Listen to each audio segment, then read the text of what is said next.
Hey everyone, welcome to Retire with Style. I'm Alex and I'm here with Wade, and today marks the beginning of something pretty interesting. Wade, take it away.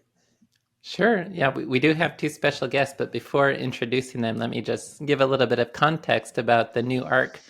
We finished with Social Security. We had that bonus episode as well with Jason Fichtner talking about the Alliance for Lifetime Income Summit last week, and hope you had a chance to catch that. It wasn't on the normal date. Now we are moving into an arc about talking with financial advisors using the retirement income style awareness. We're getting set for in July having a masterclass about the retirement income style awareness, or the RISA, for financial advisors. And so we like to it's used in the wild already. And so talking about the experiences of different financial advisors, some with our sister firm, McLean Asset Management, some with other advisors who've been really active in using the RISA in their practices as well. And to get that all started today, we're excited to welcome two of the great advisors at McLean Asset Management, Jason Rizkallah and Stephen Pomanti, who have worked with, and if anyone had joined the Retirement Income Challenge that we had last week, already maybe starting to get familiar with these gentlemen. They do a lot of the work, primarily on the one-time planning that can be based on starting with the RISA, moving into building a financial plan. And these are both great advisors. I got to know Stephen first as a student at the American College of Financial Services in our advanced retirement planning class, where for the master's program, it was still the MSFS, I believe, when you were there, Stephen. They did change the name at some point, but very happy to welcome you both onto the show, and thank you for joining us today. No, thank you for having us. We're excited to be here. Yeah, it's our pleasure. Thank you very much. Yeah, and Wade, since we're getting into the RISA, do you want to level set just for new folks that are new to the podcast? We give a lot of attention to the RISA at the start of our podcast series, episodes 1 through, I don't know, 15 maybe. But perhaps we can do a little Cliff Notes version, since it's going to be something, that we're going to refer to in this arc, just to make sure everyone gets the language down. And then Right, Stephen and Jason can let her have them. Yeah, it's going to be a reoccurring theme. So the title of the podcast, Retire with Style, is a play off of the Retirement Income Style Awareness, which is an assessment tool as people approach retirement and they start to think about, okay, I've been climbing up the mountain. I've been accumulating assets for retirement. What do I need to do to make that transition where I'm going to shift from adding savings to taking distributions? How do I want to source my retirement income? And I've been involved with the retirement planning world now for more than 13 years. And during that time, as soon as I got started with all this, just seeing this big debate where no one could agree on the quote unquote best retirement income strategy, a lot of the research I've done is ultimately just pointing to the idea that there are different strategies out there that are all viable if they're used by the right individual, but how does somebody find a strategy to start with and to build their retirement around? And Alex, with his background in psychology research, with his PhD in psychology, and my background on retirement income more specifically, we started to look at, well, what sort of factors might describe someone's personality for retirement? We came down to these two primary factors. You've got the probability-based safety first factor, which is probability-based, emphasis on I'm comfortable relying on the market and growth through the market to fund my retirement. Safety first, I still may believe in the markets, but I want some sort of contractual protection to help protect my core spending in retirement. And then you have the optionality commitment factor. If you're optionality oriented, you really value the flexibility of making changes with your assets. You don't want to lock anything in. But if you have a commitment orientation, actually there is more of a sense. And this came up with our most recent episode. We had the consumer panel at the Alliance for Lifetime Income where two of the individuals wanted a set it or forget it approach. And that's really a reflection of the commitment orientation. It's this idea that if I can find something that will solve for my lifetime need, I'd rather take care of that, check it off my to-do list, commit to that strategy, and not have to worry about it in the future, and know that things are taken care of, especially with cognitive decline potential and so forth, that I've gotten this taken care of. And so with these two factors, you get 4 quadrants.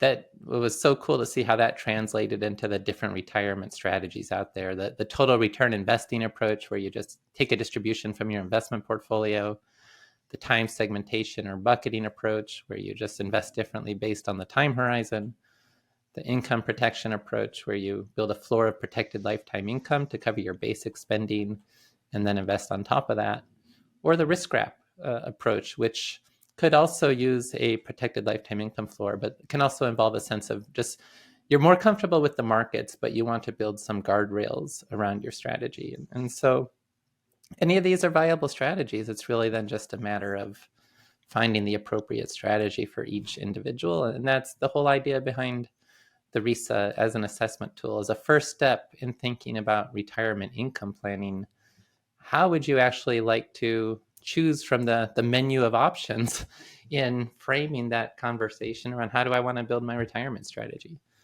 So I hope that'll serve as a good cliff notes for the discussion. No, I think that's great. I mean, again, it was to level set, because we're going to be asking everyone, we're going to have a series where we're bringing in advisors that are actually utilizing the RISA and asking how they use it in real life events and what the benefit is. The reason is we have 2 sets of listeners. We have advisors and we have individuals. And so for individuals, I think it'd be great for them to hear, how advisors are using it. And something that's come up actually, just yesterday, we got a note from Kevin, right? Individuals are taking this and they're asking us, hey, I want to give this to my advisor. They want to give them their RISA results to their advisors. And then the advisor's like, wait, what's this? That kind of thing.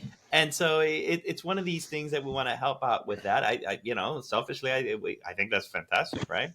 And then there are advisors that are listening in. And so I want them to know that, look, science moves forward. And to me, I very much think the RISA is part of that forward progress. And to think about how this could be something that could be used, within their practice. As Wade said, we are going to be having a retirement income master class July 10th and 11th. And so we'll have a way to sign up for that, but we'll talk about that later. But that's the reasoning. We want to give some practical application in this podcast, as opposed to just talking in theory about the RISA. Now, with that being said, Stephen and Jason are advisors of McLean Asset Management, our sister firm. And we're going to be talking to advisors from many different firms, but Jason and Stephen were nearby, right? And and they've been using this. They were part of when we were even in the process of creating it.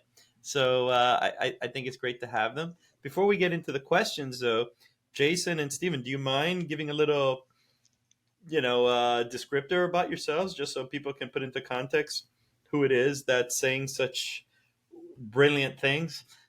Absolutely. No, happy to. So I have actually been in the personal advising and retirement planning space for, this will be going on 17 years now, and have worked at a few different firms across the industry. So have a good experience of dealing with many different solutions to helping folks, reach their retirement goals at the end of the day. I am a certified financial planner, as well as an RICP recipient.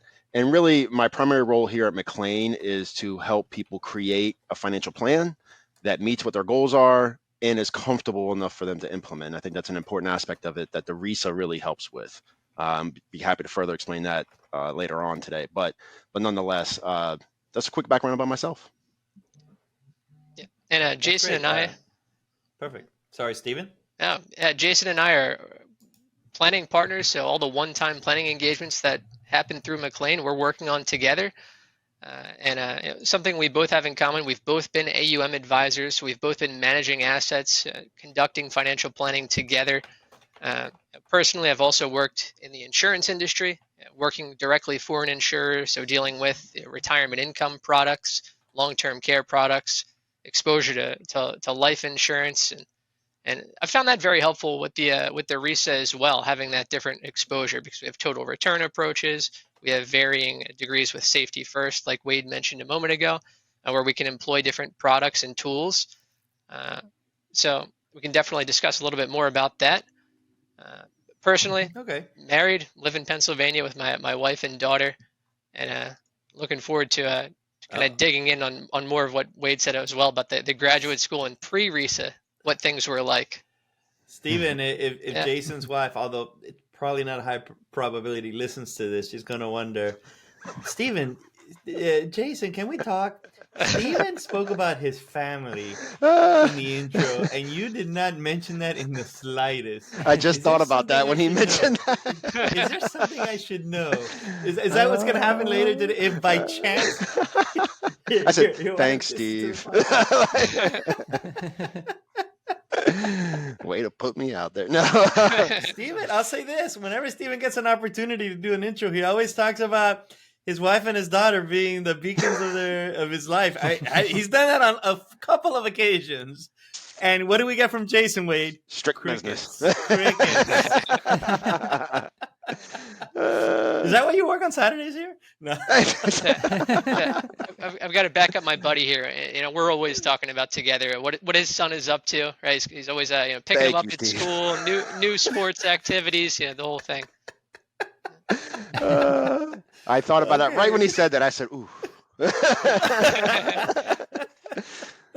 No, that's cool. The first question, I'm curious is, when you first came to McLean, I think this was still bubbling up. I don't think it was in its finished form.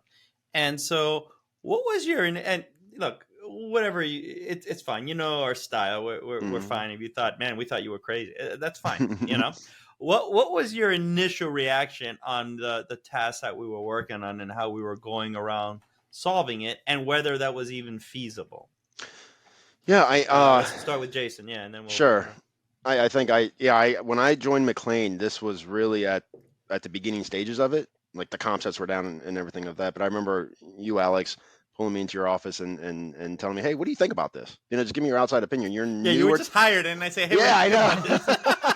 I was like, this is fantastic. Where's the Nobel Prize? Greatest thing ever. No. But I think what I like to think is that the reason why you asked for my opinion was because I was new, to McLean. I wasn't, and I came from an outside perspective, from a rather, different kind of background than the deep financial planning that McLean offers. So, there was some value to that opinion. And when I first thought about it, the first thing that popped in my mind was like behavioral finance, right? It's like, how do you act in certain situations and things like this? And me personally, I've always liked that field of study, right? I never dive too deep into it like this has, or this does for you, but I've always had an interest in that, understanding why, people act a certain way in certain situations around certain thoughts. And it was definitely a growing field of study, and still is, even till today.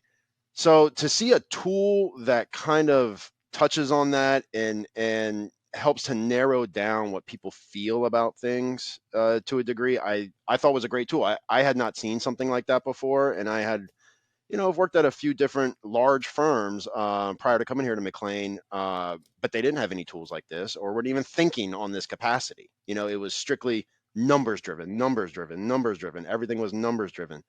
So to see a tool that potentially in its infant stages, though, grow to look outside of that, I think I was excited about it. I thought it was a great idea, for that.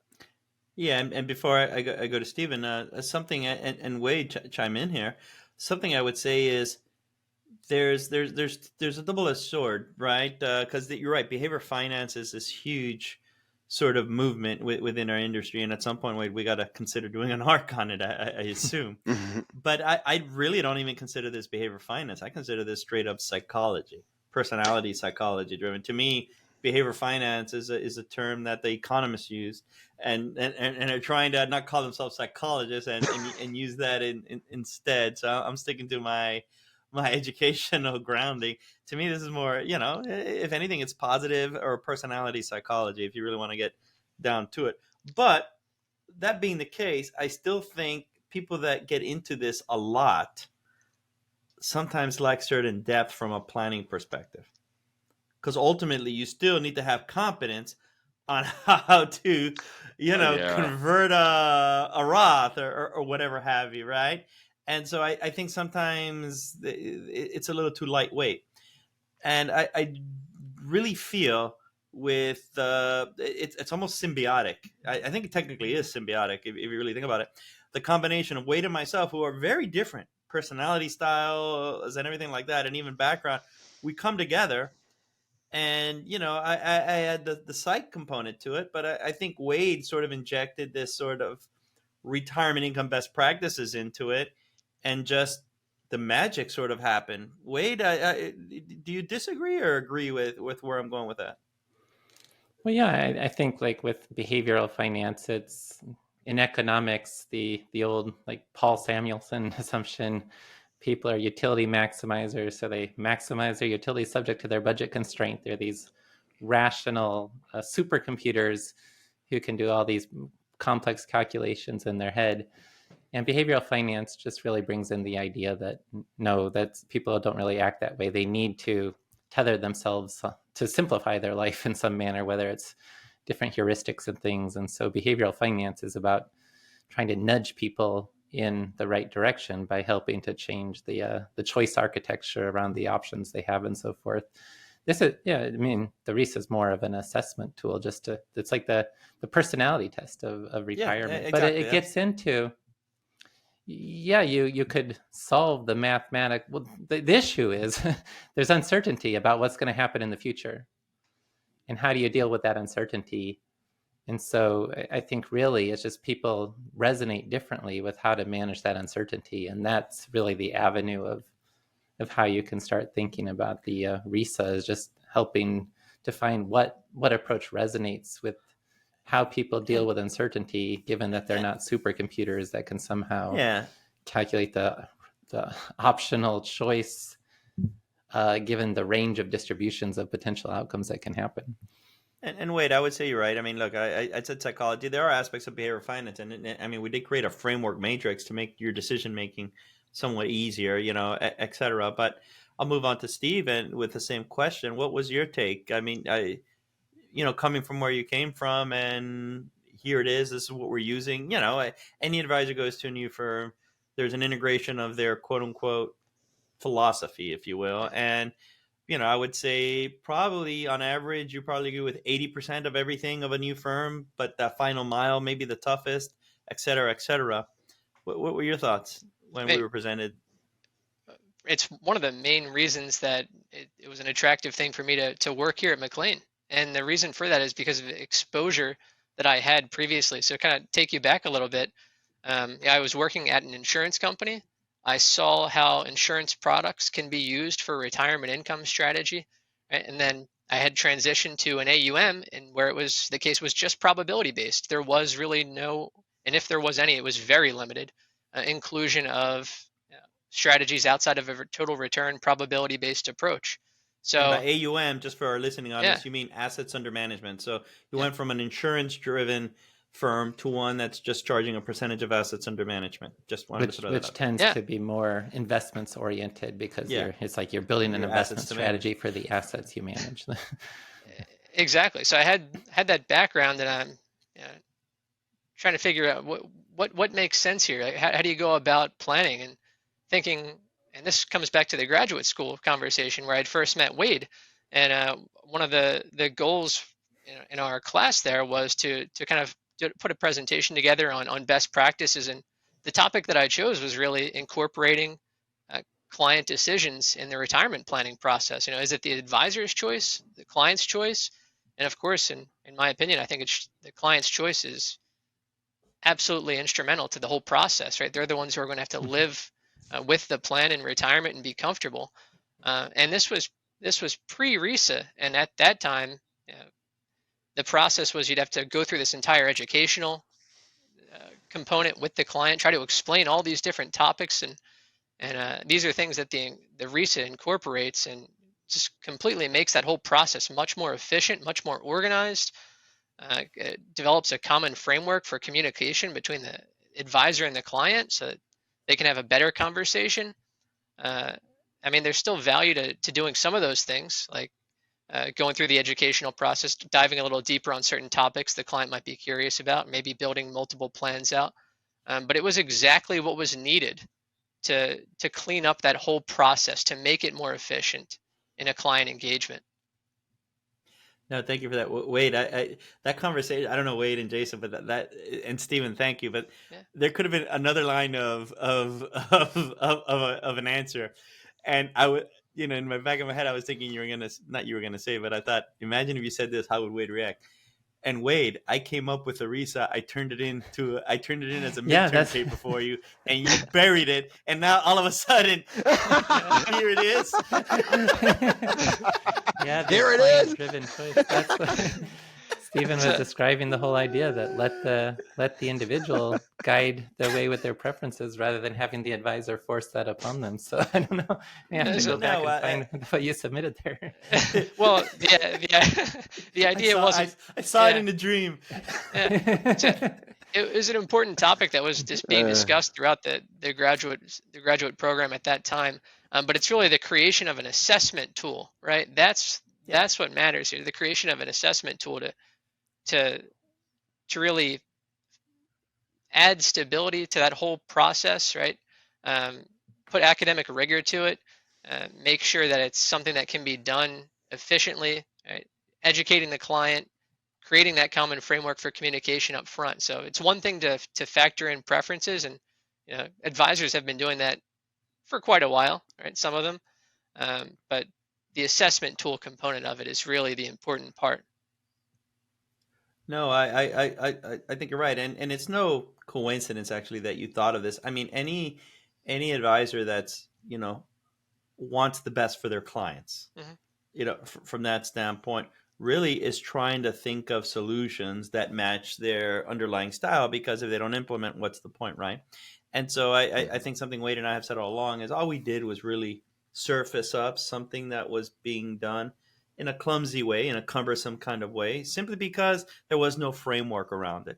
That that really is the prestige around what we've done, which that in itself is fine. I think I've told Wade many times, and we've had this conversation. I think I've said it in the podcast. To me, I think good science really just makes explicit what is to some extent universally implicit, and it just puts a construct around it.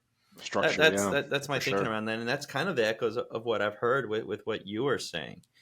But that being the case, in terms of moving along, I had another question where, hey, how would you describe it to an advisor, right? But I think we've covered that. I mean, it's effectively what you guys have said, especially with what Wade said at the beginning.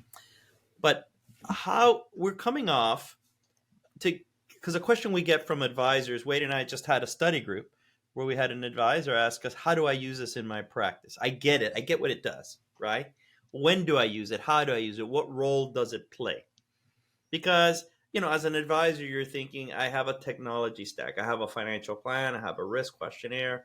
I even have a CRM that I have to get data from. I have a financial, there's a whole host of technology things. As a consumer, just understand that your advisor's trying to make these, how do I make my practice efficient, and where does something like this fit in, right?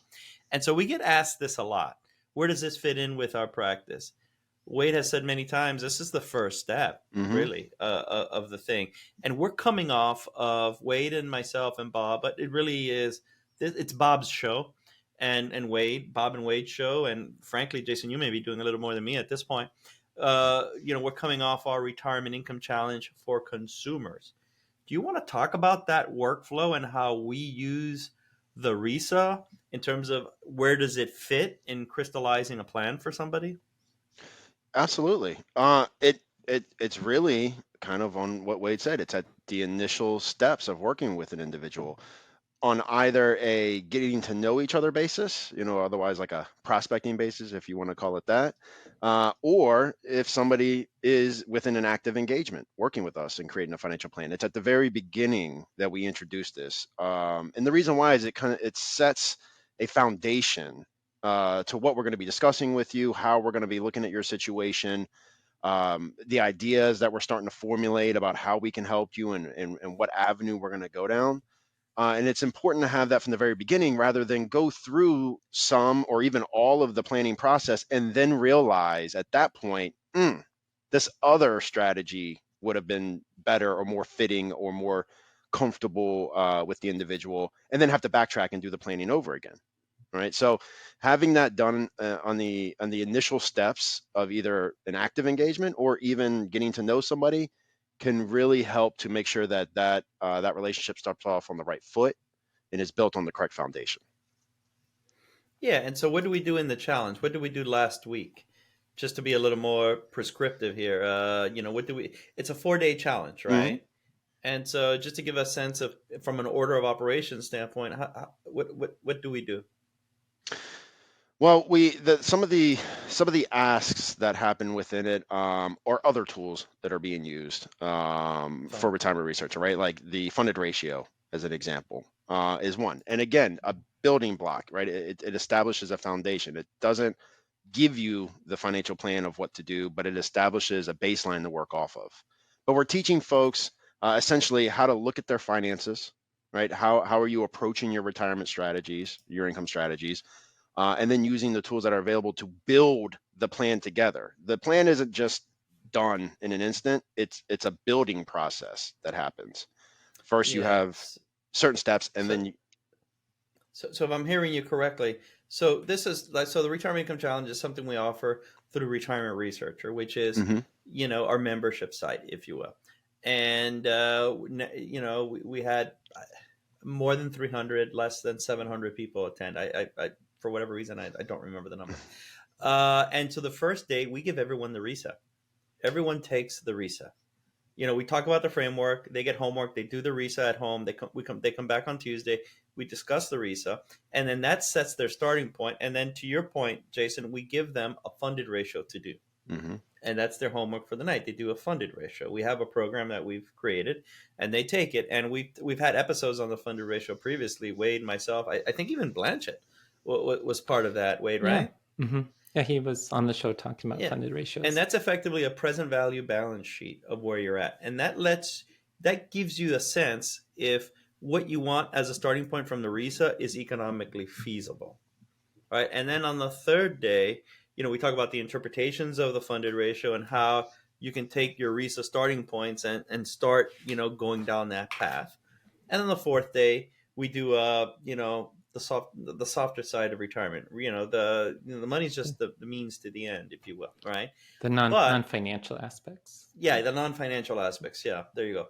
And so from there, though, you have a starter plan, but then we're able to do we're able to offer out of that, whoever wants to, a full-fledged plan.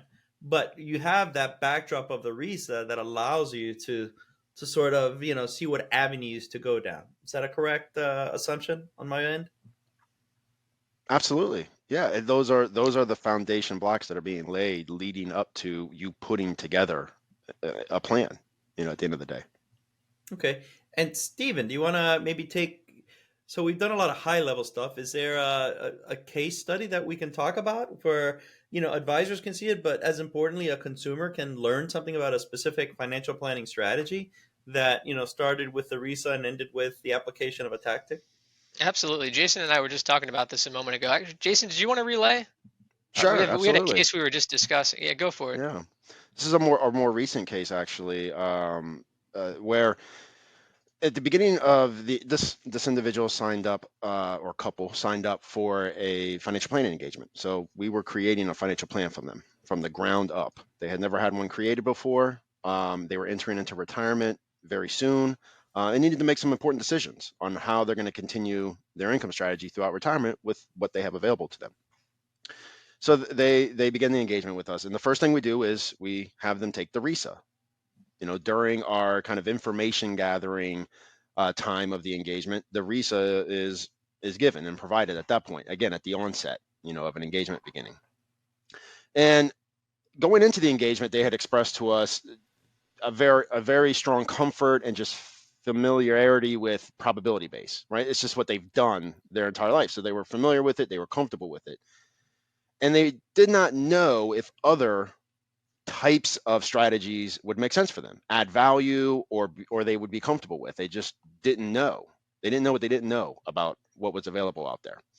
So, imagine starting off a relationship like that where we don't know, right, which direction we're kind of going in, or we can go in any direction here. So we're not going to come and prepare 10 financial plans that can go in any direction, right? To show them. We want to narrow it down and make their choices. Nor do you want to impose your worldview.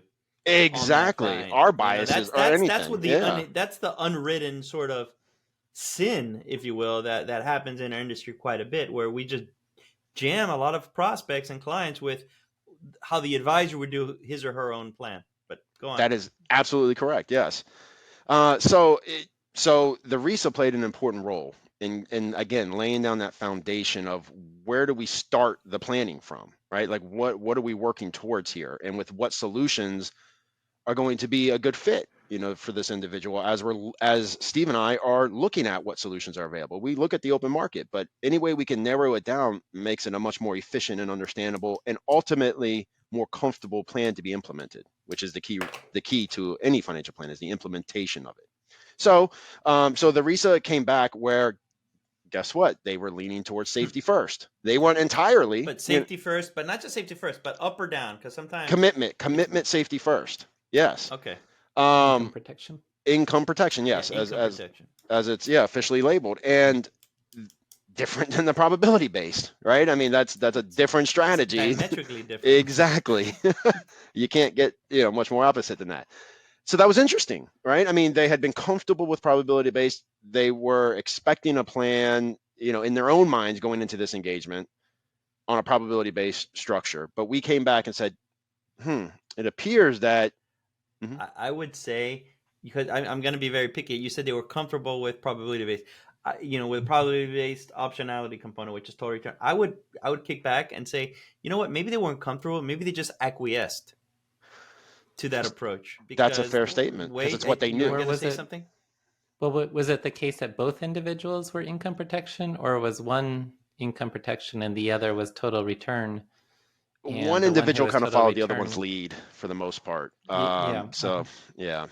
Whether or not that individual, it was never expressed, to us. They took the RISA together as a couple. They took it together. Yes, and it came up with this strategy, because it was a couple. But yes, it came back with an opposite type of route to go down and explore with them. And that's the way I purposely chose that word explore, because again, before presenting to them and putting together the plan, we don't know, right? At that point, we've just identified, hey, another strategy is worth looking into and is worth further planning around to see what the results end up being. At the end of the engagement, we ended up drafting 2 plans for them. One on their probability-based approach that they expressed their, comfort with, if you will, and another leaning towards the safety first side, right? The option or the commitment and income protected, side, essentially. And lo and behold, the plan that incorporated more income protected strategies, that fit what the RISA was saying, actually came out with a higher probability of success, end of life, preserved the assets more, end of life value, and provided them a more smoother road throughout retirement versus the probability based side. And this otherwise would not have been a strategy that maybe was even explored with them if it wasn't identified that might be an option that they're interested in through the RISA. So going back and doing that on the initial steps helped us to identify an area to further explore with them, did so, and actually at the end of the day produced a better result, and was the actual plan that they implemented. Yeah, that's gonna at the end of that. I mean, that's the I was afraid to ask. No, that's the. Because I didn't know the answer before. Yeah, I was like, did they do it? do I dare disturb the universe? Yeah, no, it was ultimately implemented. The approach that was brought to our attention, and having the RISA there as, again, an unbiased tool to help lead us to that made that presentation of those other solutions a lot easier for the advisor, for us, and a lot easier for the clients to be able to accept, because as Alex said, we didn't come into it with our own perceptions of what the best route is and saying, oh no, okay, we're going to go this route because that's what I know and that's what I'm. No, it opened up the door and allowed for a better end result for the client. And I'd say also with that, that's what I meant by the educational process of going through the RISA. Yes, it's gauging preferences. Yes, it's giving us as planners an answer as to what that client prefers. But when they go through it, they're seeing not only their result, but what else is out there. What are those other parts of of the quadrant, right? And asking questions. What does that entail? What is that approach like? And sometimes, if there's curiosity, we may just to confirm that their preferences are accurate, and we may end up building multiple plans just to demonstrate those approaches to the other clients. But No, what people Jason, don't think in people don't carry their lives actively thinking about the trade-offs of everything. This kind of puts it to the forefront. Some of the when we were creating the questionnaires, we started asking them for feedback. We started asking people that were taking it, hey, give us some feedback, just open-ended question. And we got back a number of times, hey, just taking it was cathartic and a learning experience. So to your point, just taking it and forcing you to answer these questions really causes you to just take a moment and think through things in a manner that you may not be able to do otherwise.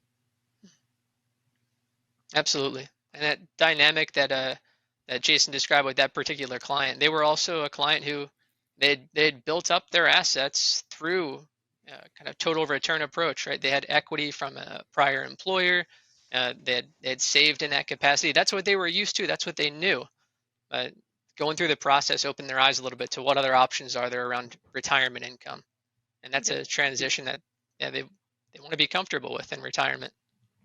Perfect. Before we go more, how can someone find out more about, because I would imagine there's folks listening in and they're thinking, all right, fine, let's take this. What is this about? Jason, you want to give how can someone find out more about you and the team?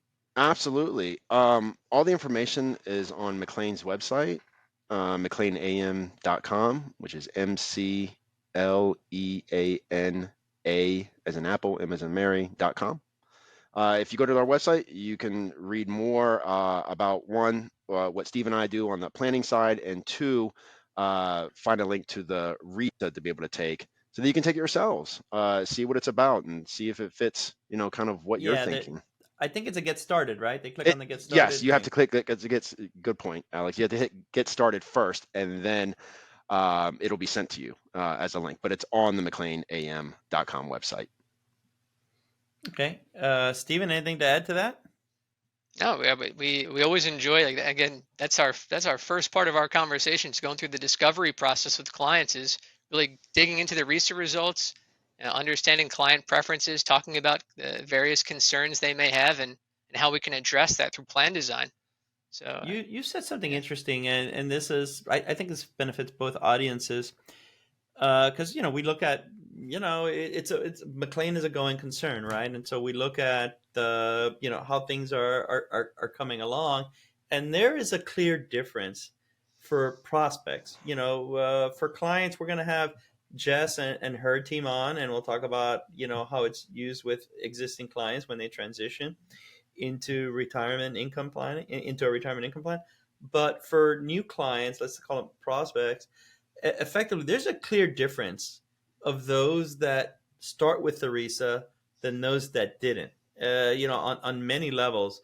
I think part of that is it's not the magic of the RISA per se, but I think it's in the rapport that's created when you start drilling down.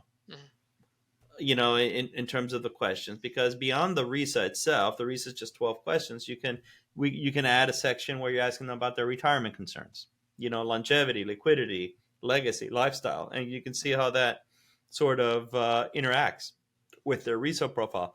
Can you talk about a little bit about that? Does it or does it not, help with the rapport building? And you know what? There's one more section, and I don't know if you use it consistently or not, but there's a section of the RISA which actually creates, we call it the implementation matrix, which it asks the consumers a series of questions, how effective, how cost effective they think an advisor is, right? You can make the case, okay, an advisor is effective, but it's not worth they're not worth the cost. That's fine. I'm not here to argue it or whatever. I almost don't even care. It's almost like I just want to know where you're coming from, from this perspective. And so there's how cost effective you think an advisor is, and then how self-efficacious are you in terms of solving your retirement income challenge. How good do you think of a job you can do at this, right? And so that helps us create personas: the collaborator, the delegator, the do-it-yourselfer, and the validator. The collaborator is somebody that high self-efficacy but thinks an advisor's value and wants to be part of the team, right? The delegator they don't want to do this, so their self-efficacy is low. Not necessarily always competence, then they just don't want to do it, right? And they think an advisor adds value above and beyond, so they want to delegate it off, right? A validator maybe just wants a one-time financial plan or a one-time annuity transaction, something like that, to get them going until the next inflection point. And then a do-it-yourselfer, they think an advisor's useless, and they think they're great. So it's good luck, right? Kind of, and that's fine. It's almost like I just want to know how they want to implement, so we can send them in the right direction, right? Mm-hmm. So we have the RISA, we have the retirement concerns, and we have this implementation matrix where we identify personas, because I think it's important for that person to know what cadence of relationship or information they should want as they implement. Do you do that you give those to new folks, and then how does that help in the whole rapport building and expectations of the relationship? Definitely covering all those topics in our engagements, and I think it helps in the rapport building, because what generally works as a planner, in my mind, experience here, is we want to make sure the client knows they're understood, that they've relayed all their concerns, they're heard, and we're considering those concerns in plan design, and we're addressing those concerns in plan design. So as you mentioned, like the different concerns, longevity, that's something that if it's a high concern, we can discuss the ways to address that. As one example, right? It's not the only way it can be addressed, but life annuity in addressing longevity concerns is one approach that can add value from a planning perspective. If legacy is a concern, okay, who is it? Who in particular is that you would like to leave a legacy to? Is there a certain amount? When? What are the details of that situation and that dynamic, so that we can craft that into our plan's design? And in terms of matrix implementation, it's funny because we'll get results sometimes that say maybe an advisor doesn't add value in that case, but we're working with them anyway. So that's always interesting. But I guess it's more about How do they one-time react engagement. If you say, "So you think I'm useless?" Why do you get even presented? I think it's like this dynamic of like, is it a one-time engagement where they just want to make sure they're off on the right foot, right? And that's something that they're comfortable with, and they're okay with taking it from there. Exactly, right. The validators they don't want an ongoing relationship, but they also don't feel comfortable doing everything on their own. So more of a one-time planning engagement may resonate better. Also, the beauty behind the one-time plan engagement is that you get to see what needs to be done, for your plan to work out, and then at that time determine, do I want to do this, or can I do it myself, or should I employ professionals to do this for me, or maybe parts of it and some of it you do yourself. You get to see what needs to be done before you make that kind of decision or commitment to actually go full forward working with somebody in perpetuity. And have you seen anyone have a change of heart? Or everyone's appreciative once you do the plan. Sure, yeah. It's a heck of a deliverable. It really is, like, hats off to the team. But what are if someone is a validator and they want to implement themselves, regardless, right? I think sometimes you need you get by with a little help from your friends. But what's your reaction? Is there a change of heart, or are they just, no, thank you? Go ahead, Steve. No, I'd say once we identify the path forward, we can kind of set expectations with the client and say, here's what you're going to have to do to implement this and manage it on your own. Is that something that you're comfortable with? And from there, that they can make the decision, is it worth it or not, depending on what they would otherwise have to do if someone's not working with them, doing these things for them. So that's what we found. But the starting point for all of that is the RISA, right? Identifying preferences and building a plan from there with those preferences accounted for. We have folks that do reach out to us for one-time engagements that do work with an advisor. Really? Actually more times than you may think. Yeah, it happens pretty often, actually. I have an advisor, but they don't do planning, right? They do AUM, and that's what they do, and that's fine. Or asset under management type of, they just manage the investments.